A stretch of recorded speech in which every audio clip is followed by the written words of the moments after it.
And chariot is the foot. That'll be the first rhyme for the note. Baby, mommy is a baby. Look up there, Chad. Say hi. Lights on the window. Yeah. Then what do you know? Here. It was now. Oh, you have been wrong. Huh? That's so funny. You can turn it by the way. I don't see it. What are you doing? What is that? If the battery's not dead, it should stop, but It's not starting. it won't stop. Stops. I think he knows the pictures are wrong. He's posing. How do you know when it's on or not? The red light over here shows you that it's on. But if I hit the stop button, it's supposed to stop. But it's not, so the battery must be dead on this thing. Oh, we're gonna get on, baby. Holocaust Memorial. Oh, you're so tired. Oh, You want to come to Daddy? no. Yeah?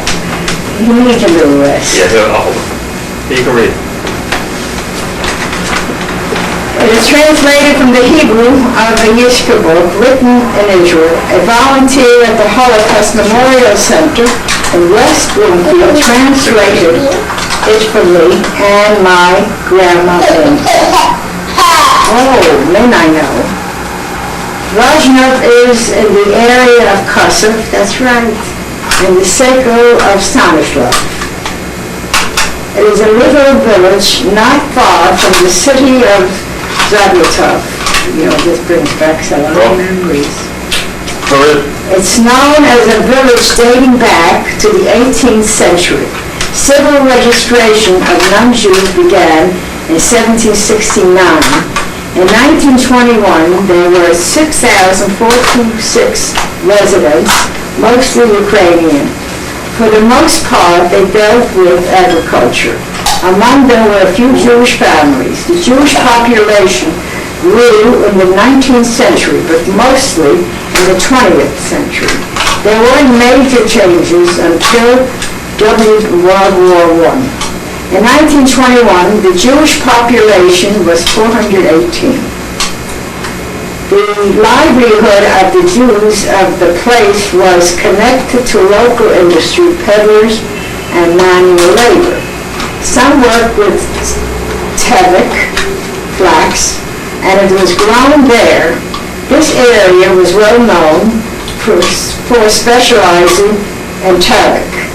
In 1936, the authorities didn't renew licenses. Some of the families were left without a source of livelihood. A number of Jews of Rojnov worked at handicraft weaving. At the end of World War I, Jews of Rojnov were given under the supervision of the Joint Distribution Committee. There was a Central Welfare Committee and a GMAC, Jewish Committee of Town, which gave loans, care social services. But this committee only worked a few years. In 1929, this was the time we were here already, 12 loans were given, 1,200 zloty. In 1933, this committee disbanded. It was left with a base fund of 4,000 zloty. From the little known information about the organization set up of the community, we know there was a synagogue. In 1912, some kind of experimental setup for a good Chardon, very pious. 2 years before, there was a Hebrew school with 4 classes. 1911, one teacher for 65 students. 1980, a youth group, Akiva,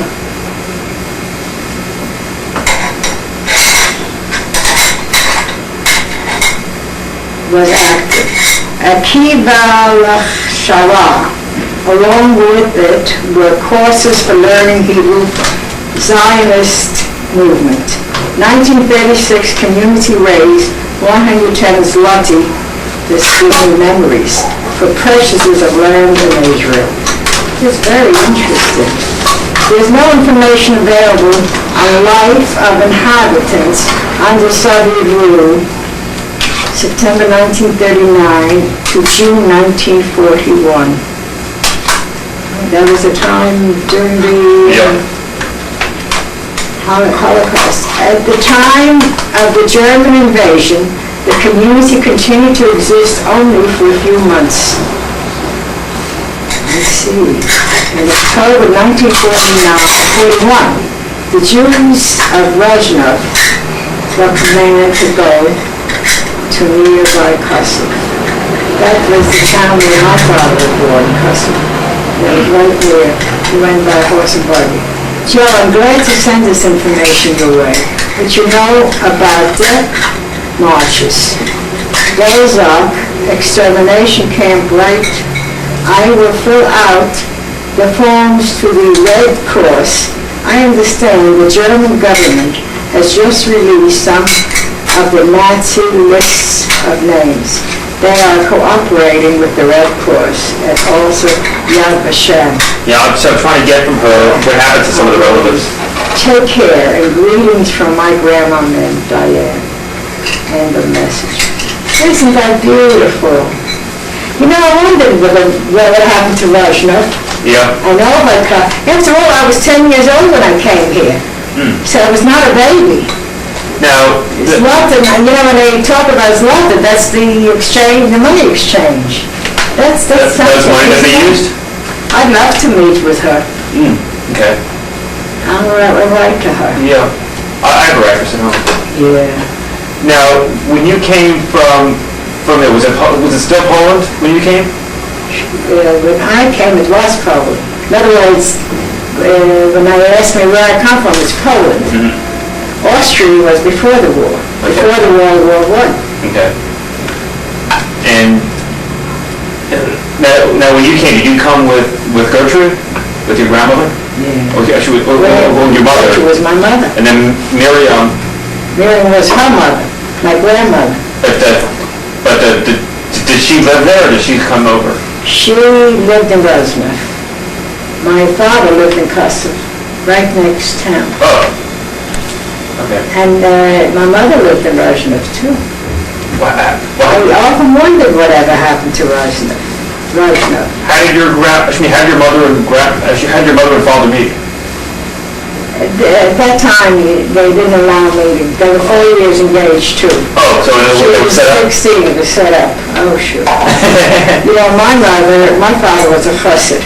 And my mother came from the couplers where everybody was religious, Shabbos, but the couplers were more modern. Okay.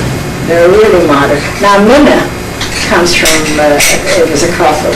Yeah, because Minna's father, let me see, Minna, her father. Minna's grandma and my grandma were sisters and brothers. Yeah, Leah Koffler was her grandmother, Leah Koffler Thou. Leah Koppler. Leah and my grandma were sisters. Yeah, Miriam. Yeah, and then... They accepted graciously. Now, were the Kofflers rich there, or were they just... The Kofflers, Yosef Koffler was a rich man, owned a lot of property, but they were intellectual. They were all, at that time, who was a lawyer? Well, I thought that Yosef was he was elected a politician or something. Well, at the end, he was the mayor of Rozhnov. So he was... They were looked up to. So he was a Jewish mayor in a town of mostly secular people. Right. Also, he had a brother who was in Romania. That would be Solomon? Solomon. And he too, he had one daughter that came over here, as a matter of fact. And I remember when she came, I never forgot. Minna. Minna was... that was Solomon's daughter. It was Solomon's daughter. Yeah, there was Max. Max and his children. When Minna came over here, do you know that I never forgot that we had a funeral. I think it was Mickey's funeral. I don't remember whose funeral that was. And Libby was crazy about Mickey. And she was such a